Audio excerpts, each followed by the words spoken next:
L-Oppożizzjoni Nazzjonalista vvutat favur b'riservi għar-riforma proposta fis-suq tal-kera. Dan hekk kif il-liġi għaddiet mill-istadju tat-tieni qari. Il-Partit Nazzjonalista vvota favur bil-kundizzjoni li jitresqu emendi u l-liġi tiġi skrutinizzata fl-istadju ta' kumitat waqt ix-xhur tas-sajf. Fi stqarrija maħruġa l-ħamis, il-kelliem tal-Oppożizzjoni dwar l-akkomodazzjoni soċjali Ivan Bartolo sostna li dan l-abbozz ta' liġi mhux se jsewwi s-sitwazzjoni li ħoloq il-Gvern stess, kif tennew il-kelliema kollha tal-Oppożizzjoni fil-Parlament, inkluż il-kap tal-Partit Nazzjonalista Adrian Delija.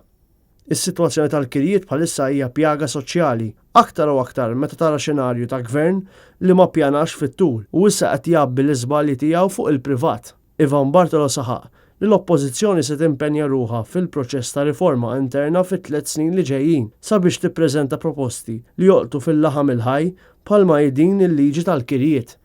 Intant, fi stqarrija separata, Koalizzjoni ta' 20 għaqda attivi fil-qasam soċjali qalu li l-Abbozz liġi dwar il-Kirjiet Residenzjali injorat l-instabbiltà u l-prezzijiet eżorbitanti tal-kera.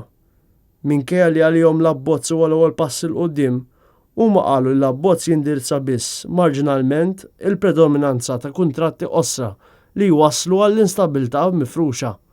Dan meta żieda maġla u kontinwa tal-prezzijiet tal-kera qed jitfgħu lil eluf ta' persuni fil-prekarjat. Blar mill-quta jkunu dawk fuq pagi u pensjonijiet baxxi u medji, kif ukoll persuni f'sitwazzjonijiet vulnerabbli bħal nisa li qed jesperjenzaw vjolenza domestika.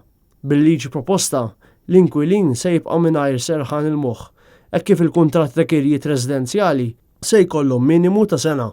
Il-liġi se tirregola biss iż-żieda annwali fil-prezzijiet tal-kera fid-durata tal-kuntratt biss u għalhekk iż-żidiet bla limitu xorta se jibqgħu permessi wara l-iskadenza tal-kuntratt. L-għaqdiet se jkun qed jippreżentaw ir-reazzjonijiet u l-proposti tagħhom quddiem il-Kumitat Parlamentari li se jkun qed jiddiskuti dan l-abbozz.